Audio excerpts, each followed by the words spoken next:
Welcome to Crossroads and Cauldrons. We are two witches with jobs, families, and busy lives just like you. We talk about weaving the web of community, practicing magic, and life in the Deep South.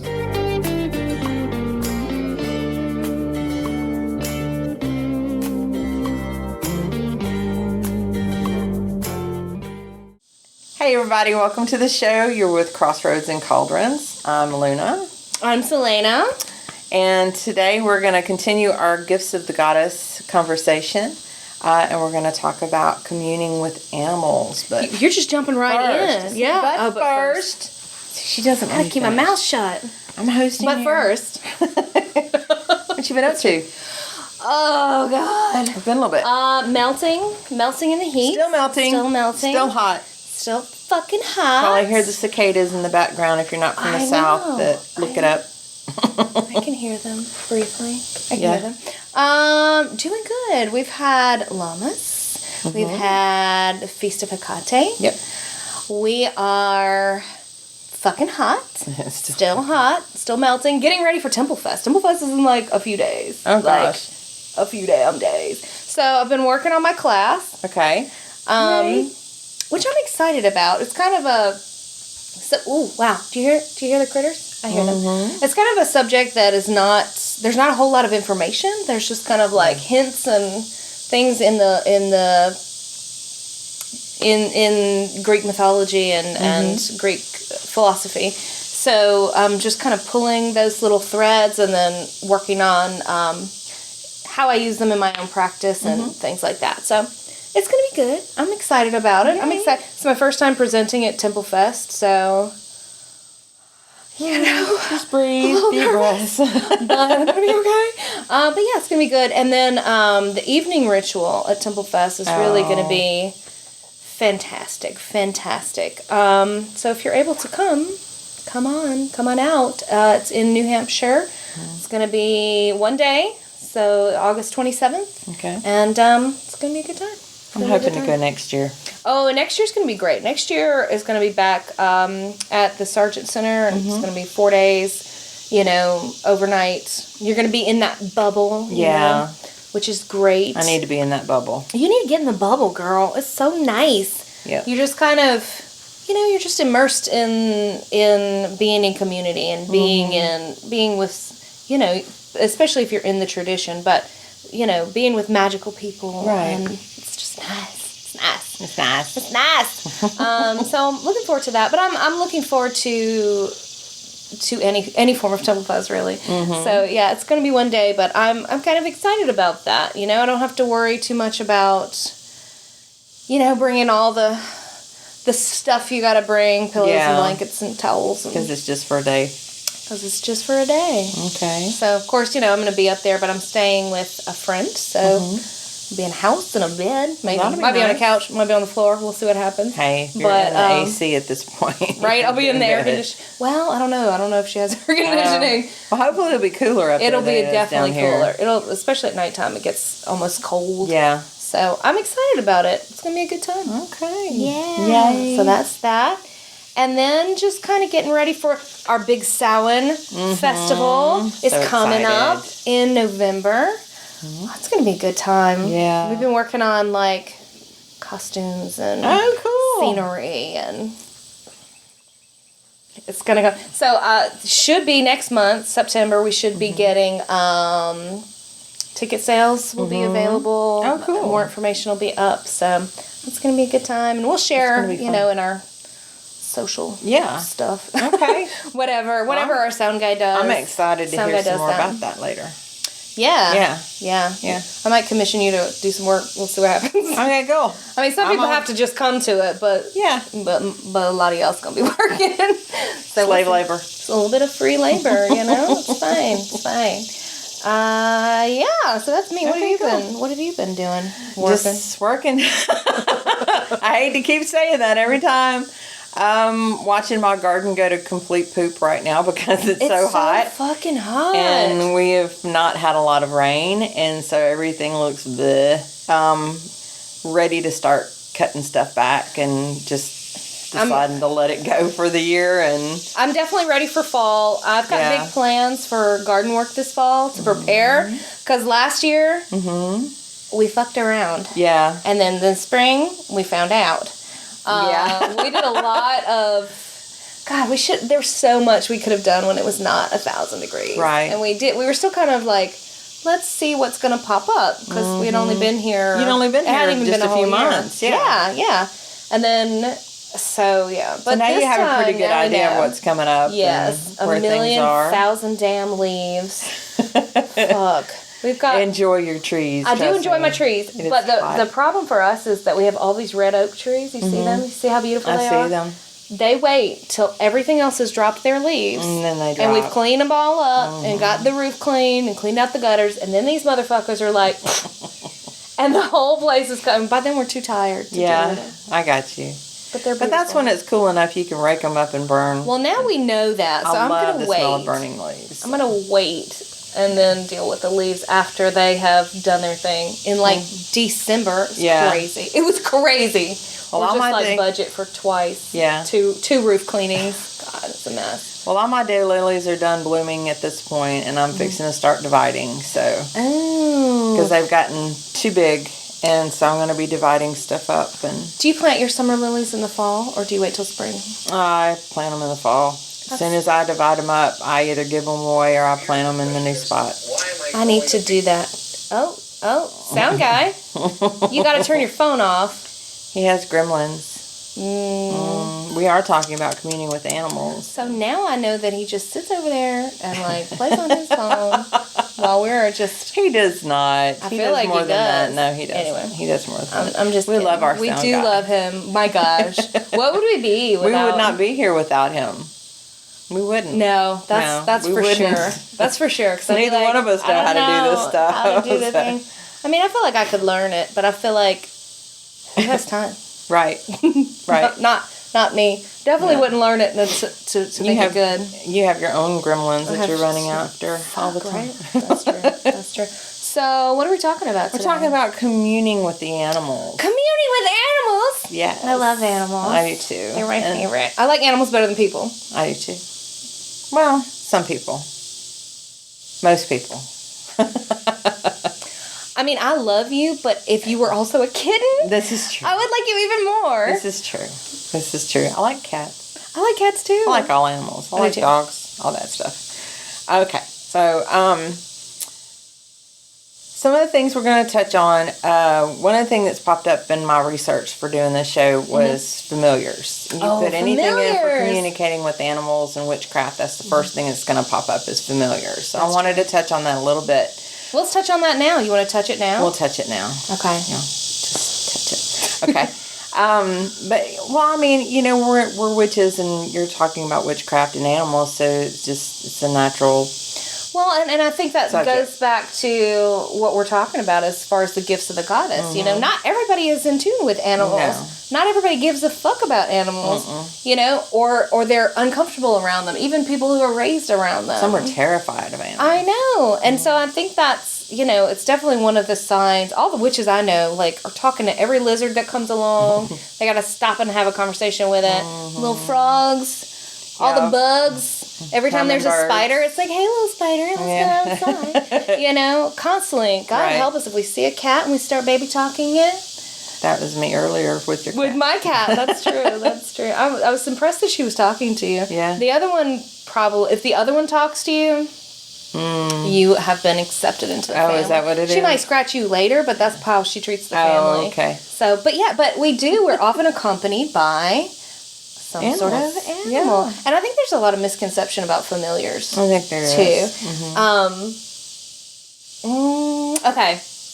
Can I run my mouth? Yeah, run your mouth. So there's what we're here for. There's two different ways of looking at familiar spirits. Some people see them as physical living creatures, like, oh, my cat is my familiar. Well, yes, because familiar just means just that, a familiar spirit. Right. And they are spirits, just like we are spirits. And if they are familiar to you, okay.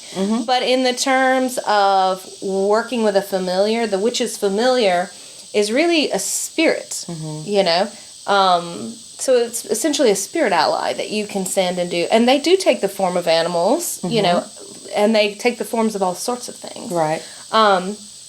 But, you know, especially during like the witch trials and stuff like that, you know, a sign of having a close relationship with an animal was seen as, why? Why do you have such a close relationship with that animal? It must be your familiar. But they would think it was like a demon that has taken on the form of a house cat or whatever it was.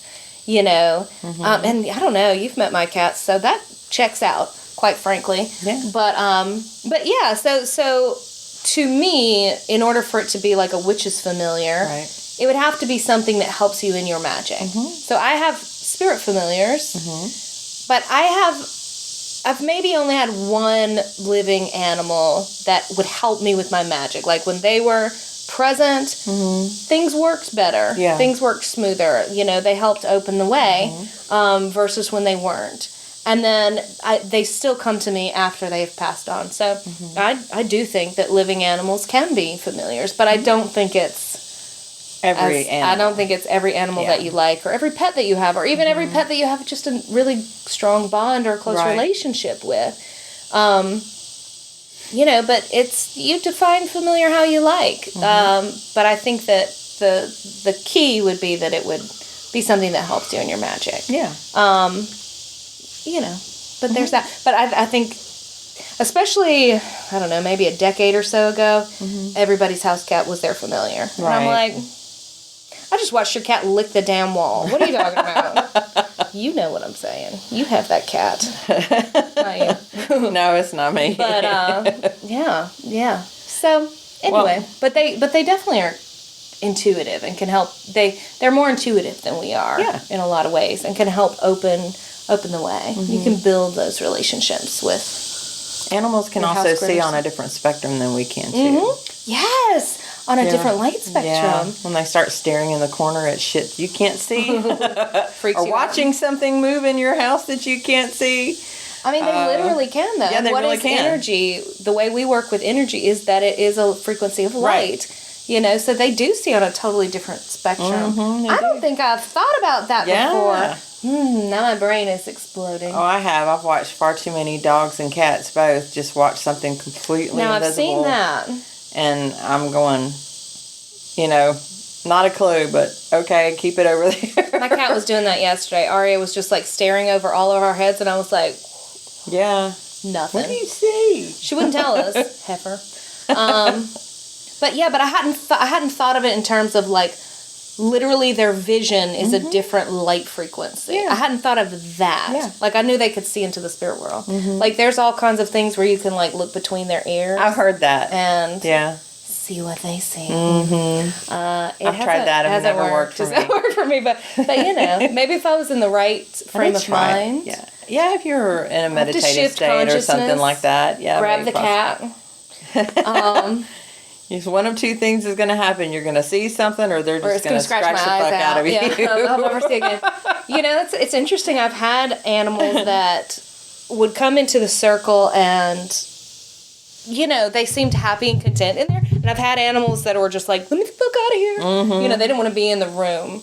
And then I had a dog one time that would like, you cast the circle, and she would lay right around the edge. Like, she would almost curl her body around where I knew the edge of the circle to be. But there was no physical, you know, marker to show where this boundary was. And she would just lay right there and not move, not bark. We could be in there for like an hour, and she would just, that's where she wanted to be. If I started without her, she would come, scratch at the door. She wanted in. So that was interesting.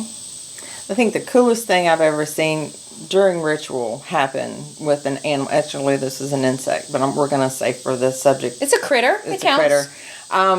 We actually had a ritual where we were calling corners, and one of the corners we called was the honeybee.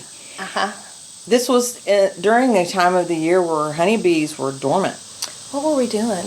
I don't remember what it was, but it was at the old location that we were at.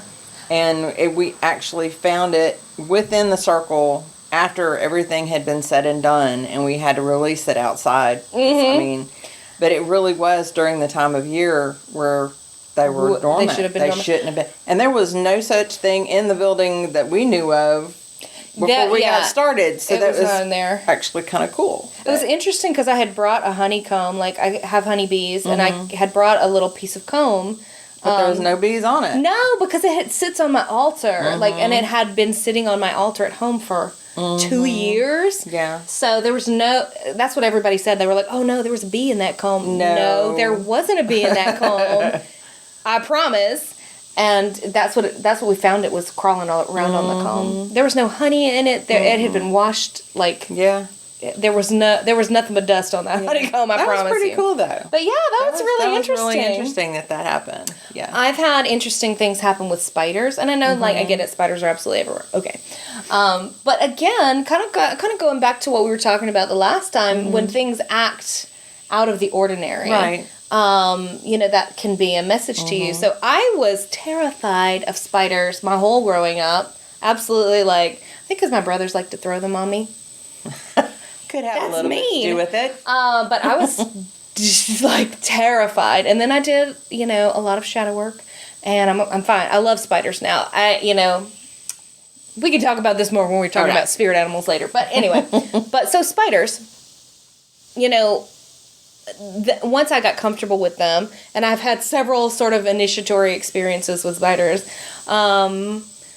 get comfortable. Whatever you're afraid of, get comfortable with it. Because if you're on the path of learning witchcraft, if you don't work it, it will work you. And you don't want that. So approach it consciously. Right. That's my life lesson. But anyway, so spiders. So I was doing a meditation, ritual, something. I was at my altar. And, I was just sitting there meditating. And I did not realize it was happening. But a spider had crawled down my hand and onto my altar, and I didn't catch it until, like, the last little part, and I saw it, and I was like, I was not afraid, which I should have been. I should have been freaking out. And then when the ritual had ended, there were 3 of them just kind of standing in a little row in the front of my altar. Wow. And I was like, the fuck? Yeah. So I trapped them all and put them outside because I didn't want them to stay there forever. But yeah, it was very strange because they don't usually, like, get together like that. Yeah. It was very weird. And I don't know if I knew what kind it was. They were just kind of brown. They had lots of legs, spiders. Yeah. So I was like... Yeah. It made you... So yeah. So that was one of the earlier introductions into my working with spider as a spirit animal. But interesting. I know. Yeah. And me being a gardener, I see, bugs and animals all the time. And I have these little, what we call geckos, salamanders, however you want to call them, skinks. Some of them people call them skinks. The pink ones are skinks, right? I don't know.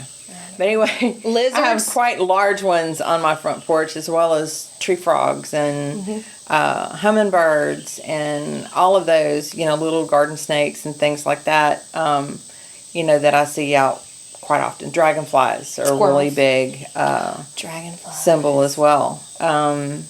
Dragonflies have a lot to do with dreams. And to tell you my dragonfly story? So, when I was pregnant with my daughter, dragonflies were everywhere. Everywhere. And she was born in January, so... That's unusual. It's unusual. Yeah, even in the South, that's unusual. But there were dragonflies everywhere. And not just physical dragonflies, which, yes, there were. But I would see them all over the place. There would be an ornament. There would be a shirt. There would be... They would just pop in at significant moments constantly. And I was like... And I would, I was like, I guess I'm supposed to work with Dragonfly. But it was for her. Because as soon as she was born, they quit bothering me. And every time she's around, like, they come from everywhere. Like, we were swimming a few weeks ago, and we were, like, out at a river. Which, yes, you're going to have dragonflies there. I get that. But they would just land on her little palms, and she was just burp, burp, burp, dragonflies everywhere. So I thought that was interesting that an animal that she's in tune with as a, fetus was coming around her. Even before she was within this realm of existence. It's not like she necessarily has a relationship. She's never been outside the womb before. Yeah. So I thought that was really kind of interesting. I wonder if that's a crossover from a past life, maybe? I don't know. And it's interesting, too, just the medicine of Dragonfly and the fact that she was still in the womb and she was in that between space. It's kind of... But she's always been very intuitive and very, yeah, just that kid. I can see that. My little fairy child. Not nearly as much of a fairy child as the second one is, but she's a Capricorn. What are you going to do? Yeah. He's a Gemini. Bless us all. Oh, God. I know. You just got to mix. What else you got there? So animal medicine. Certain animals, just like symbolism, certain animals can bring things to light for you. Like you were talking about earlier, if you fear something within our practice, you have to face it, because if you don't face it, it'll face you. And it's actually bringing to light not necessarily your fear of that particular creature, but the reason for that fear. So it could be something that you picked up as a child. It could be something that you picked up from past life before.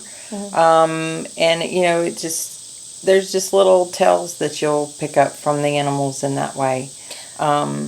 Yeah, and that help you figure things out too. I think every animal has a medicine, including humans. Oh, yeah. I think we're from the animal realm. We're very animals. true. So I think we have a medicine as well, just like plants. I think everything has a medicine. But what comes through for you is going to be specific to you. So like I was talking about spiders before. Right. So for me, that was a lot of fear of death, which I didn't understand. And a lot of times people that have a fear of snakes have a fear of change or fear of letting go. Right. So different animals, it speaks to what their physical, actions are, what they eat, how they survive. That speaks to what their spirit medicine is, right, as well. It's important to sort of pay attention to those kinds of things. Yep, that's true. They can also offer ideas for solutions for situations that you have that may be unclear. Yes. Animals as acting as omens and things like that. Yeah, which we talked about. Talked a little bit about that last episode. Yeah, like for me it's birds. It's always birds. I don't know. I'm such a squirrel. Look, they fly around. They're pretty. They make noise. What's not to love? But yeah, like I'm constantly distracted by bird. I'll be walking along and then a crow flies over and it's like caw, and I'm just like, what is it, bird? What are we talking about? Oh my gosh, I embarrass my kids so much. Anytime I see a crow, I'm like, come home and live with me.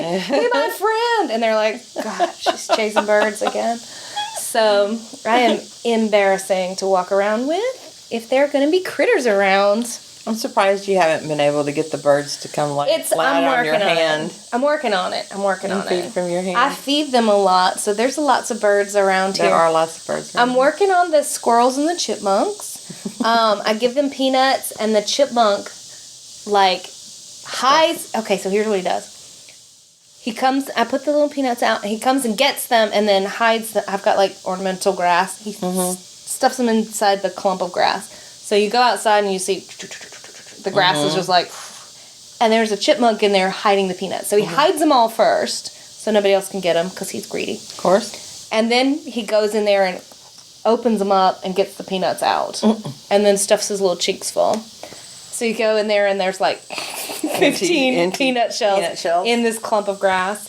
So I'm working on that. I haven't gotten them to come over to me yet, probably because I don't spend enough time just sitting out there holding a peanut, waiting.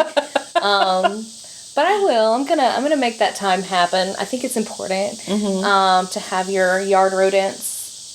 Yard rodents? Yeah. We've got little flying squirrels too. Oh, do you really? Yes. They come out at night. Oh yeah, they're nocturnal. But they they act like you can't see them. So if you're walking the dogs or something at night, you can see their little eyes on the tree and they just freeze. And you can go right up to them and talk to them and they're just like, she can't see me. I can see you. They're so cute. Yeah. I love it at my new house because there's animals everywhere. When our sound guy was driving up today, we had 6 deer standing in the yard just having a snack. And I took some pictures of that. And they were beautiful, beautiful. And he scared them off. They were all does, weren't they? They were. They were all does. They were. They were all big ones too. Yeah. Like I haven't seen any little fawns this year. It's not time for them yet. Is it not? I swear we had some last year at this time. But there's the big does now. I don't know. I don't know. I guess it depends on where they are. Because we had little bitty fawns, and then they stayed spotty all the way until fall. Mm-hmm. There's no spotty ones. There's no little ones. What there will be shortly. Okay. There will be shortly. Do they not have them in the spring? I don't think so. I need to look into that. I should know this, but I don't. I can't remember straight off. My brother would know. We should do some more research before He's a hunter. That's right. So, yeah. Okay, that's pretty much all I got. That's what you got. You know, you can use animal, as you were kind of talking about working with their spirit medicine, you can use animal bits in your magic as well. You can use fur, you can use claws, you can use bones, you can use antlers. If you're lucky enough to find a deer shed, what we call a deer shed, which is when they shed their horns. You know, and you can find those off in the woods if you're lucky enough. Yeah. Oh, there are probably tons of them back behind my house. Probably. But you can use those sorts of things in your magic, and that helps you develop that relationship with animals. Like, just like any other kind of spirits that you're working with, just like people, you got to develop a relationship. Right. You know, and it's not going to be necessarily a transactional, like, you do this for me. Right. And I'll do that. But it's, you know. I've got a frog skeleton that I found that I use. Oh, wow. I've got a sterling silver jewelry box when I found a couple of the blue monarch butterfly wings. The butterfly had passed, and so I picked up the wings because the ants were eating the rest of it. Oh, no. And I put them in this little silver box, and they've been there, and I've used them a couple of times. There's all kinds of ways that you can develop a relationship with animals. And I think it's important, too, if you work with an animal spiritually, that you serve that animal in the physical world. Like, if you work with a particular animal, what's their habitat? What are they endangered? Are they do they need support? How can you put your money, how can you put your energy, how can you put your work into serving that animal here in the physical, and they are going to serve you in the spiritual. You know, you can have your home, your yard made a bird sanctuary. Why isn't my yard a bird sanctuary? You can do it. You'll have to go through your ag office, your local ag office. I'm going to do that because my yard could be a bird sanctuary. It very easily could be a bird sanctuary. I've got a lot of greedy birds that will do anything for some sunflower seeds. I don't know about anything. These birds would. They're so greedy. Oh my gosh. I have to refill the feeders every day, pretty much. Even the hummingbird feeders, I have to refill. Well, I've got like 4 big feeders though, so yeah, they're greedy. Yeah. Greedy. And then the raccoons come. Oh, you have raccoons too? Yeah, okay, so last year we had the deer would put its little nose under the feeder and shake it, and then all the seeds fall out. Right. They would all just stand around and eat it. Oh, the raccoons would? No, the deer would. Oh, the deer would. They would just knock it out, shake it out of the thing. The raccoon mostly wants the, there's this one feeder. It used to knock over the hummingbird feeders, but I moved them. And then it's got this one feeder that it likes to turn upside down, but it has a cage on it, so it hasn't figured out how to operate it yet, but it probably will. It will. But I have a squirrel feeder that's up there just for all the critters that are just super greedy. So he'll come and just open that and toss it all out and then get whatever he wants off the ground. Oh, okay. I do make him clean up the ground before I fill up the feeder again. Oh. Okay. That's all I can do. I'm greedy. I have to buy like 40 gallons of bird seed every 2 weeks. It's insane. Yeah, I believe it. I should have a bird sanctuary. You should. I want to get the crows over here. There's all different methods of like attracting crows. They say you have to build something up high, put it up high, and put different yummy foods out for them, and then they'll bring you gifts, and they'll start to like protect your yard. Yeah. They might run the deer off though. No. They might. No. Okay.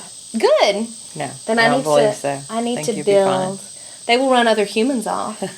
I've heard stories of not letting people enter your yard. And they also have very good memories. If you don't be mean to crows. Ooh, no. If you're mean to a crow, it will remember you, and it will not be nice to you. Yeah. But if you're nice to it, it'll bring you gifts and little trinkets and stuff. So train them to bring you cash money. God, if you only could. I think you can. Nice. You can train them. I need a flock of crows, a murder of crows. If I could just train them to like live on me like they were an outfit. Oh gosh. Hush. Anyway, don't squash my dreams. We are so sorry, y'all. We are more on point, but I think this is hot. Pretty standard. It's hot. It has gotten pretty standard. We're talking about critters, though. That's fun. This is true. Bees. Get a beehive. Everybody get one. They're easy to take care of. They're sweet. They give you honey. They're pollinators. Everybody needs bees. And stop killing all the mason bees. Stop it. I know they drive you crazy. Stop it. They tore up my porch this year, though. I know. Well, they tear up mine, too. But if you paint it, they don't like the paint. I'm not painting that They porch. like raw wood.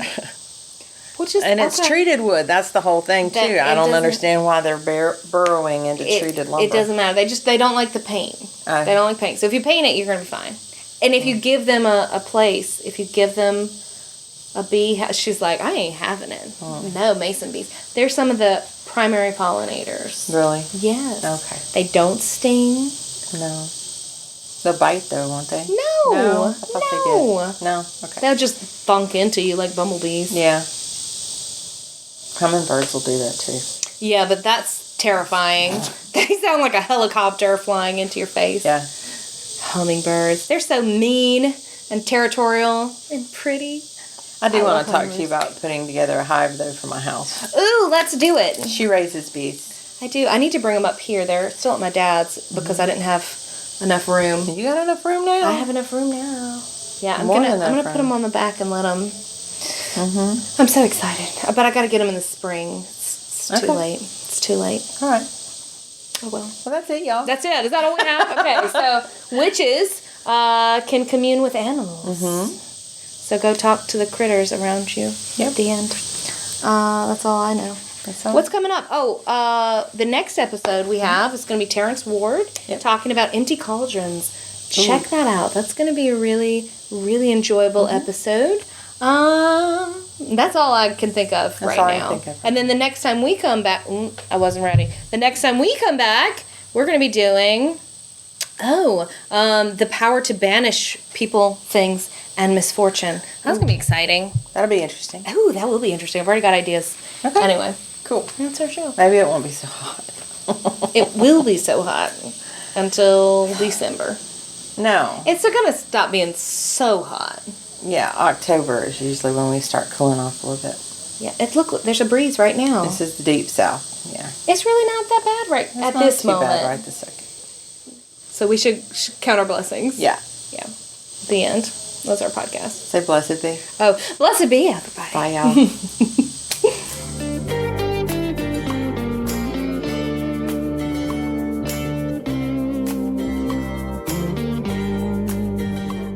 Thank you all so much for listening, and don't forget to rate, review, and subscribe through your favorite podcast provider. It helps us get our podcast in front of more listeners just like you. If you'd like to get in touch with us, you can leave us a voicemail by clicking the link in the description of this episode, and you can always find us on Facebook and Instagram by searching for Crossroads and Cauldrons Podcast.